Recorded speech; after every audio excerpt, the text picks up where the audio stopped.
नमस्कार,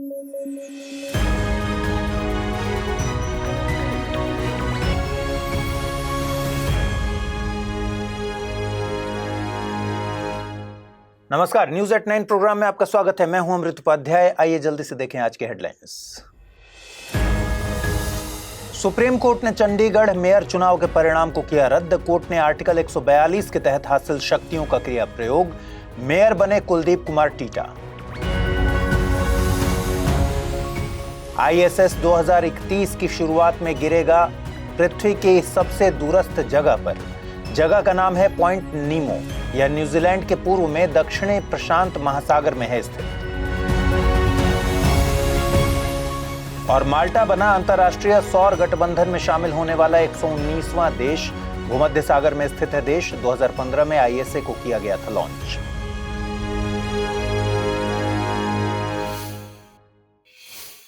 आइए खबरों की शुरुआत करते हैं। यतो धर्मस्ततो जयः। अगर आप कभी महाभारत पढ़ेंगे तो यह संस्कृत की लाइन महाभारत में कुल 13 बार आती है। हिंदी में इसका मतलब है जहां धर्म है वहां विजय होगी। कुरुक्षेत्र में युद्ध के दौरान एक पल ऐसा आता है जब युधिष्ठिर निराश हो जाते हैं। तब अर्जुन अपने बड़े भैया से कहते हैं ऑल इज वेल। धर्म के साथ खड़े पक्ष की जीत सुनिश्चित होती है। और भी कई मौकों पर यह संस्कृत की लाइन रिपीट होती है। अच्छा, यहाँ ये मत समझिए कि धर्म का मतलब किसी मजहब या फिर पंथ से है। यहाँ धर्म का मतलब हिंदू, बौद्ध, जैन, ईसाई या इस्लाम से नहीं है। भारतीय दर्शन में एक बड़े नजरिए से देखा जाए तो धर्म का अर्थ है स्व कर्तव्य पालन। अगर इस पर्सपेक्टिव से देखें तो धर्म और नैतिकता कोई अलग अलग कॉन्सेप्ट नहीं है, क्योंकि नैतिक दायित्वों को पूरा करने को ही यहाँ धर्म कहा गया है। जैसे पुत्र धर्म, पितृधर्म, मित्र धर्म या न्याय धर्म। खास बात यह है कि यही संस्कृत की लाइन भारत के सर्वोच्च न्यायालय के एम्ब्लम में भी शामिल है। आप सोच रहे होंगे कि आज अचानक से दर्शन की बात क्यों होने लगी है। दरअसल हुआ ही कुछ ऐसा है। सुप्रीम कोर्ट ने एक खास निर्णय में यतो धर्मस्ततो जयः लाइन को सही साबित कर दिया है। हाल ही में हुए एक मामले में न्यायालय ने पूर्ण न्याय करने और चुनावी लोकतंत्र की पवित्रता की रक्षा करने के लिए संविधान के अनुच्छेद 142 के तहत अपनी शक्ति का उपयोग किया। दरअसल चंडीगढ़ के मेयर के लिए 30 जनवरी को चुनाव हुए थे। देखिए, ये मेयर का चुनाव महत्वपूर्ण था क्योंकि इसमें पहली बार बीजेपी के खिलाफ आप और कांग्रेस के बीच गठबंधन हुआ था। इस चुनाव में भाजपा उम्मीदवार थे मनोज सोनकर और आम आदमी पार्टी यानी आप कांग्रेस के उम्मीदवार थे कुलदीप कुमार टीटा। चुनाव से पहले आपके पास 13 और कांग्रेस के पास 7 पार्षदों का समर्थन था। वहीं भाजपा के पास 16 पार्षदों का समर्थन था। आपको बता दें कि चंडीगढ़ का निगम 36 सदस्यीय सदन है, तो जाहिर तौर पर यहां आप और कांग्रेस के गठबंधन की जीत तय थी। लेकिन यहीं पर पीठासीन अधिकारी अनिल मसीह का किरदार अपना रंग दिखा देता है। वोटिंग होने के बाद अनिल मसीह ने जानबूझकर आप कांग्रेस के उम्मीदवार कुलदीप कुमार टीटा के पक्ष में डाले गए 8 मतपत्रों को अमान्य करार दिया और भाजपा के सोनकर को निर्वाचित घोषित कर दिया।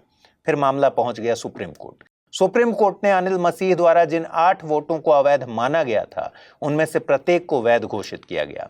इसके बाद सुप्रीम कोर्ट ने आदेश दिया कि पीठासीन अधिकारी द्वारा घोषित चुनाव परिणाम को रद्द कर दिया जाए। चलिए इस मामले में चर्चा में रहे आर्टिकल 142 की भी बात कर लेते हैं।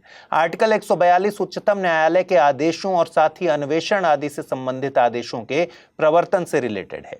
आर्टिकल 142 सुप्रीम कोर्ट को 2 पक्षों के बीच पूर्ण न्याय करने की एक अद्वितीय शक्ति प्रदान करता है।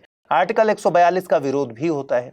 ऐसा कहा जाता है कि इससे कोर्ट के पास मनमानी शक्ति आ जाती है।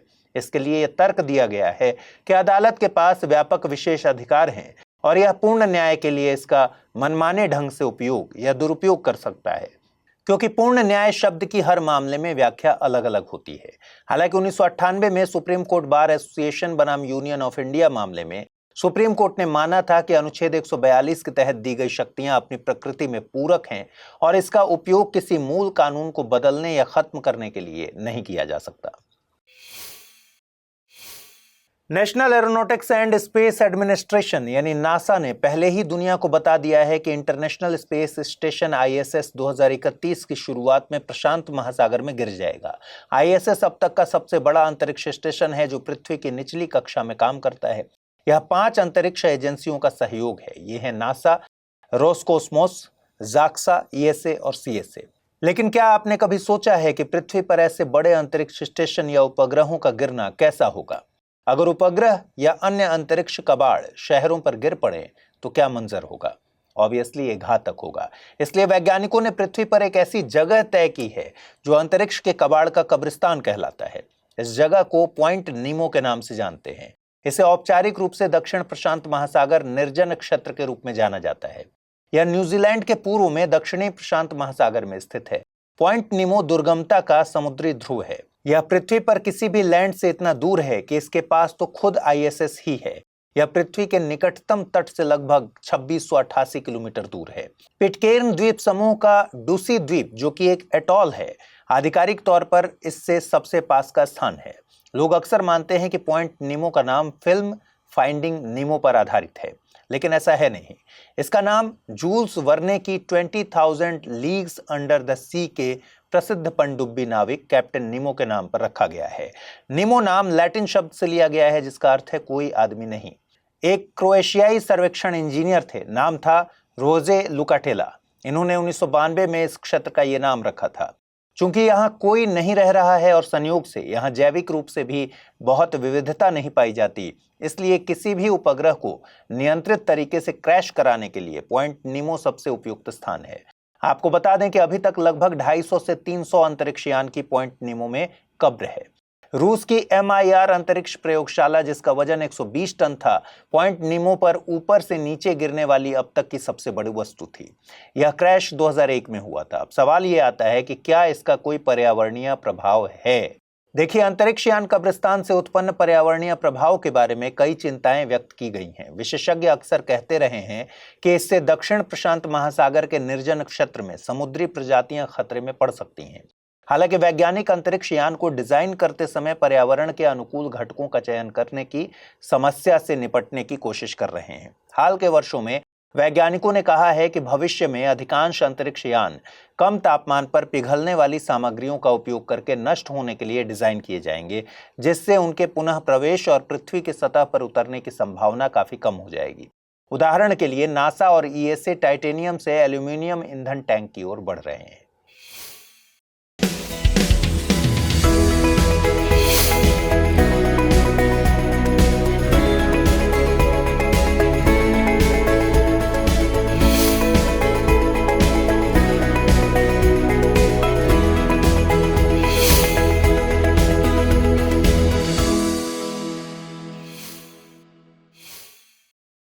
हाल ही में माल्टा अंतर्राष्ट्रीय सौर गठबंधन में शामिल होने वाला 119वां देश बन गया है। माल्टा के स्थायी सचिव क्रिस्टोफर कटजार ने आज नई दिल्ली में ISA फ्रेमवर्क समझौते पर दस्तखत किए।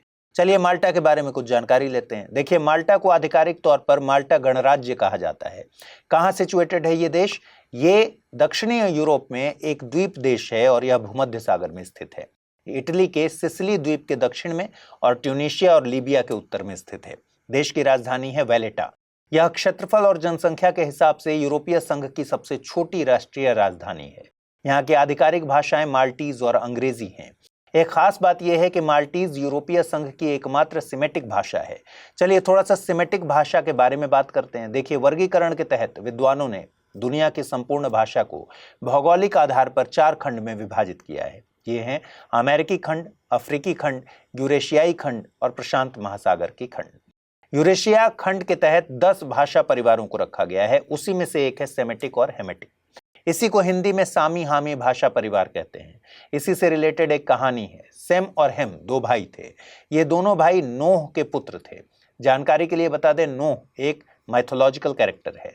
अरब, सीरिया आदि के लोग सेम को अपना आदि पुरुष यानी पूर्वज मानते हैं, जबकि मिस्र और इथोपिया आदि के लोग हेम को अपना पूर्वज मानते हैं। सेमेटिक भाषाएं पश्चिम एशिया, पूर्वी अफ्रीका और उत्तरी अफ्रीका में तो बोली ही जाती हैं। इसके अलावा उत्तरी अमेरिका, यूरोप और ऑस्ट्रेलिया में भी इसके बोलने वालों की संख्या ठीक ठाक है। पूरी दुनिया में लगभग 25 करोड़ से ज्यादा लोग इस भाषा को बोलना जानते हैं। वहीं हामी अफ्रीका के लीबिया, सोमालीलैंड और इथोपिया प्रदेशों में फैली हुई है। इस भाषा के बोलने वाले अफ्रीका के दक्षिणी और मध्य भाग में भी फैले हैं। देखिए, माल्टा लगभग 5900 ईसा पूर्व से बसा हुआ है। चूंकि यह भूमध्य सागर के केंद्र में स्थित है, तो इस कारण से ऐतिहासिक रूप से इसे एक नौसैन्य अड्डे के रूप में महान रणनीतिक महत्व दिया गया है। इस वजह से कई शक्तियों ने इस पर शासन किया, जिनमें फोनीशियन और कार्थागिनियन, यूनानी, रोमन, अरब शामिल थे। माल्टा मध्य युग में अरब शासन के तहत मुख्य रूप से एक मुस्लिम देश था। 1813 में माल्टा एक ब्रिटिश उपनिवेश बन गया, जो ब्रिटिश भूमध्य सागरीय बेड़े के मुख्यालय के रूप में कार्यरत था। द्वितीय विश्व युद्ध के दौरान इसे धुरी राष्ट्रों ने घेर लिया था और यह उत्तरी अफ्रीका और भूमध्य सागर में अभियानों के लिए एक महत्वपूर्ण सहयोगी आधार था। ब्रिटिश संसद ने 1964 में माल्टा स्वतंत्रता अधिनियम पारित किया और बाद में देश 1974 में एक गणतंत्र बन गया। आजादी के बाद से यह राष्ट्रमंडल और संयुक्त राष्ट्र का सदस्य राज्य रहा है और 2004 में यूरोपीय संघ में शामिल हो गया। इसी के साथ यह 2008 में यूरोजोन मौद्रिक संघ का हिस्सा बन गया। आपको बता दें कि माल्टा ऐतिहासिक और सांस्कृतिक रूप से इटली और विशेष रूप से सिसिली से निकटता से जुड़ा है, जहां 62 से 66% माल्टीज लोग इतालवी भाषा बोलते हैं या इसका महत्वपूर्ण ज्ञान रखते हैं। चलिए अब बात करते हैं अंतर्राष्ट्रीय सौर गठबंधन की। देखिए, मनुष्य ने सदियों से सूर्य की ऊर्जा का उपयोग किया है। भूमध्य रेखा और उष्णकटिबंध के पास स्थित अधिकांश देशों को पूरी दुनिया की ऊर्जा आवश्यकताओं को पूरा करने के लिए पर्याप्त सौर ऊर्जा प्राप्त होती है। इसी के साथ पिछले कुछ दशकों में जीवाश्म ईंधन पर निर्भरता को कम करने के लिए कई वैश्विक प्रयास देखे गए हैं और इसी कॉन्सेप्ट को ध्यान में रखकर ISA की कल्पना की गई थी। ISA को 2015 में भारत और फ्रांस के संयुक्त प्रयासों से 21वें कॉन्फ्रेंस ऑफ पार्टीज यानी COP21 के दौरान लॉन्च किया गया था। ISA का मुख्यालय भारत के हरियाणा राज्य के गुरुग्राम में स्थित है। अंतर्राष्ट्रीय सौर गठबंधन यानी ISA राष्ट्रों का एक अंतर्राष्ट्रीय समूह है। इसमें ऐसे देश शामिल हैं जो कर्क रेखा और मकर रेखा के बीच स्थित हैं। इन देशों को सनशाइन देश भी कहा जाता है। ये सभी देश सौर संसाधन संपन्न देश हैं। इसका मकसद सौर ऊर्जा के क्षेत्र में बदलाव लाना है। इस संगठन का प्राथमिक लक्ष्य जीवाश्म ईंधन से सौर ऊर्जा में बदलाव में तेजी लाना है। वर्ष 2020 में इसके फ्रेमवर्क समझौते में संशोधन के साथ अब सभी संयुक्त राष्ट्र सदस्य देश ISA में शामिल होने के लिए पात्र हो गए हैं। ISA की एक रणनीति है, नाम है टुवर्ड्स 1000। ISA इसी के द्वारा निर्देशित है। इसका लक्ष्य वर्ष 2030 तक सौर ऊर्जा समाधानों में 1000 अरब अमेरिकी डॉलर का निवेश जुटाना है। स्वच्छ ऊर्जा समाधानों का उपयोग करके 1000 मिलियन लोगों तक ऊर्जा पहुंच प्रदान करना इसका मकसद है और 1000 गीगावाट सौर ऊर्जा क्षमता की स्थापना करना है। आपको बता दें, इससे प्रत्येक वर्ष 1000 मिलियन टन CO2 के वैश्विक सौर उत्सर्जन को कम करने में सहायता मिलेगी।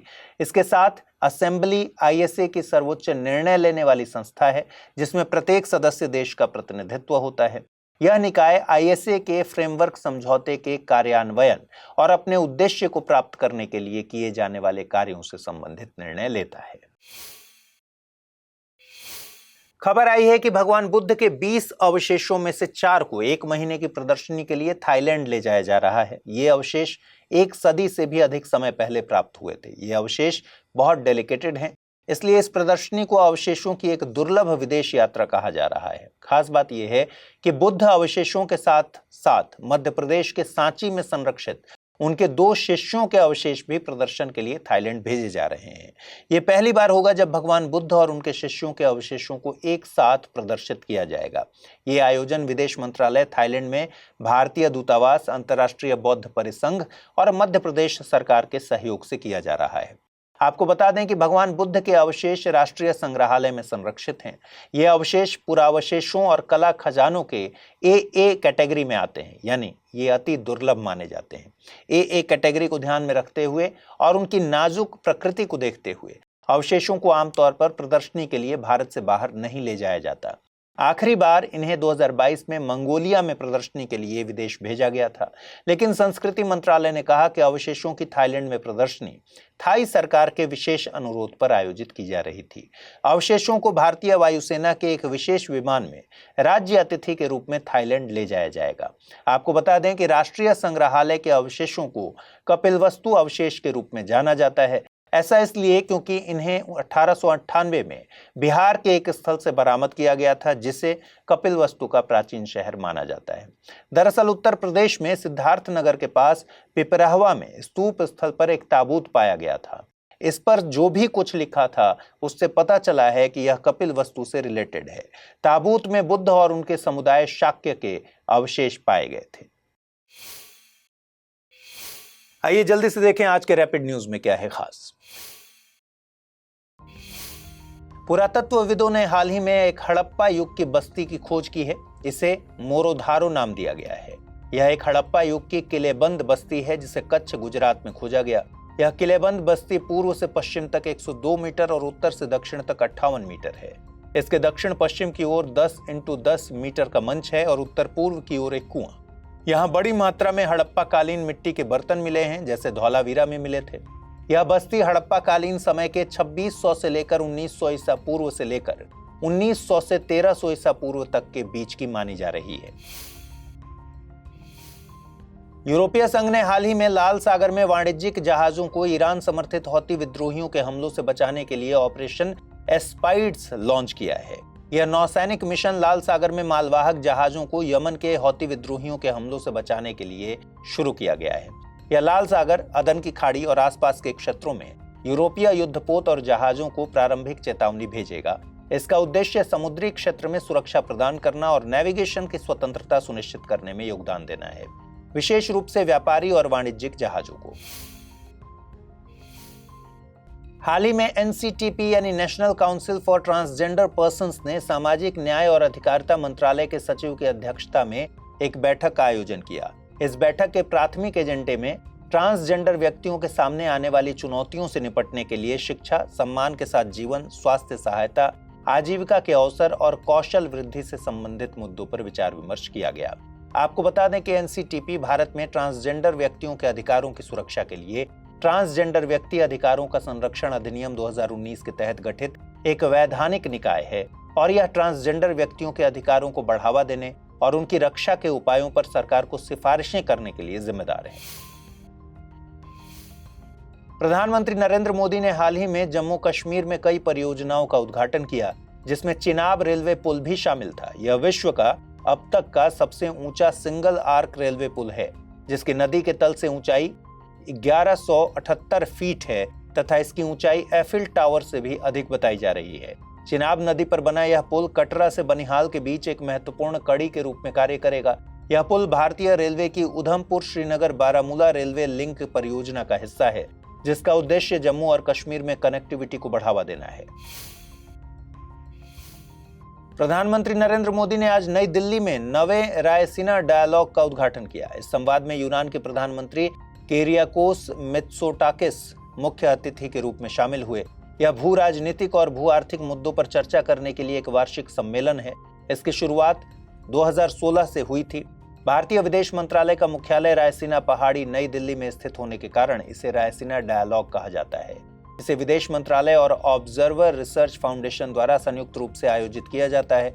यह एक बहुहितधारक और बहुपक्षीय बैठक है, जिसमें नीति निर्माताओं, विभिन्न राष्ट्रों के हितधारकों, राजनेता, पत्रकार, उच्चाधिकारियों, उद्योग और व्यापार जगत के प्रतिनिधि शामिल होते हैं। आइए जल्दी से देखें आज के बुलेटिन पर आधारित क्या प्रश्न बन सकते हैं। पहला सवाल है, हाल ही में चर्चा में आए माल्टा गणराज्य के बारे में निम्नलिखित कथनों पर विचार कीजिए। माल्टा अंतर्राष्ट्रीय सौर गठबंधन में शामिल होने वाला 119वां देश बन गया है। माल्टा काला सागर में स्थित एक द्वीप देश है। ऊपर दिए गए कथनों में से कौन सा या से सही है या है? केवल एक, केवल दो, एक और दो दोनों, या फिर कोई भी सही नहीं है। अगला प्रश्न है, अंतर्राष्ट्रीय सौर गठबंधन की स्थापना कब हुई थी? 21वें कॉन्फ्रेंस ऑफ पार्टीज यानी COP21 के दौरान, COP22 के दौरान, COP23 के दौरान, या फिर COP24 के दौरान? आइए देखें पिछले बुलेटिन में मैंने आपसे क्या सवाल पूछे थे और सही जवाब क्या है। पहला सवाल था, धन विधेयक की परिभाषा किस अनुच्छेद में दी गई है? अनुच्छेद 109, 110, 111 या फिर 112? सही जवाब है ऑप्शन बी, अनुच्छेद 110। अगला सवाल था, मध्यकालीन ग्रंथ युक्तिकल्पतरु के बारे में दिए गए कथनों पर विचार कीजिए। इस ग्रंथ में वास्तुशास्त्र के साथ साथ कई वैज्ञानिक यंत्रों और इसके उपयोग का जिक्र मिलता है। इस ग्रंथ को राजा भोज द्वारा लिखा गया था। ऊपर दिए गए कथनों में से कौन सा या से सही है या है? केवल एक, केवल दो, एक और दो दोनों, कोई भी नहीं। सही जवाब है ऑप्शन सी, दोनों ही कथन सही है। तो आज इस बुलेटिन में इतना ही रखते हैं। कल रात 9 बजे आपसे फिर से मुलाकात होगी। ठीक से पढ़ाई कीजिए, अपना ख्याल भी रखिए। और अगर आप इस बुलेटिन की PDF हासिल करना चाहते हैं, अमृत उपाध्याय 007 टेलीग्राम चैनल है, जिस पर इसकी PDF रोजाना मिलती है। आज पूछे गए सवालों का जवाब कमेंट बॉक्स में जरूर दीजिएगा। नमस्कार।